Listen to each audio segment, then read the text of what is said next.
एक बार की बात है, एक घने जंगल में एक छोटी सी चिड़िया रहती थी जिसका नाम टुनटुन था। टुनटुन बहुत ही चुलबुली और मस्तमौला चिड़िया थी। उसका रंग पीला था और उसके पंख बहुत सुंदर थे। टुनटुन को गाना गाना बहुत पसंद था और वह हमेशा जंगल में उड़ती रहती, खुशी के गीत गाती रहती। पूरे जंगल में उसकी आवाज़ गूंजती थी और सभी पक्षी उसकी मीठी आवाज़ के दीवाने थे। जंगल में रहने वाले सारे पक्षी टुनटुन को बहुत पसंद करते थे, लेकिन टुनटुन का सबसे अच्छा दोस्त एक बहुत ही बुद्धिमान उल्लू था जिसका नाम था बूढ़ा उल्लू।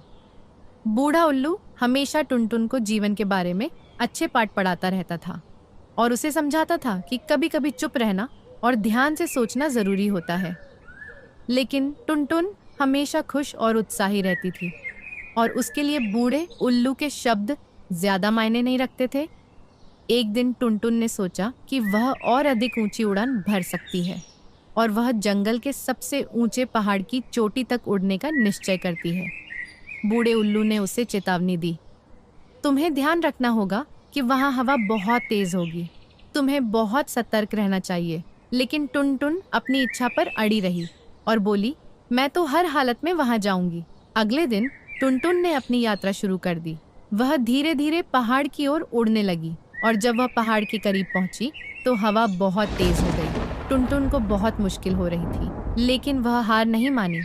जैसे ही वह चोटी तक पहुंचने के करीब आई, अचानक एक तेज आंधी आई और उसे नीचे गिरा दिया।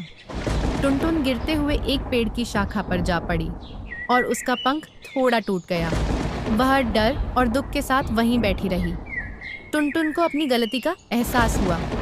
उसने सोचा, अगर मैंने बूढ़े उल्लू की सलाह मानी होती तो शायद मुझे यह चोट न लगती। बहुत देर तक वह उसी पेड़ पर बैठी रही और फिर उसने अपनी उड़ान को धीमा किया। अगले दिन बूढ़ा उल्लू फिर से उससे मिला और पूछा, क्या तुम ठीक हो? टुनटुन ने मुस्कुराते हुए कहा, हाँ, अब मैं समझ गई हूँ कि कभी कभी ज्यादा उत्साही होना सही नहीं होता। मुझे अपनी सीमाओं का ध्यान रखना चाहिए। इसके बाद टुनटुन ने हमेशा बूढ़े उल्लू की सलाह मानी और वह पहले से कहीं ज्यादा समझदारी से जीने लगी। अब वह अपनी उड़ान को ध्यान से और सुरक्षित रूप से भरने लगी। पूरे जंगल में उसे उसकी समझदारी के लिए सराहा गया और वह भी अब अपनी खुशियों को संतुलित तरीके से जीने लगी। कहानी से शिक्षा, कभी कभी हमें अपनी सीमाओं को समझना चाहिए और बिना सोचे समझे फैसले नहीं लेने चाहिए।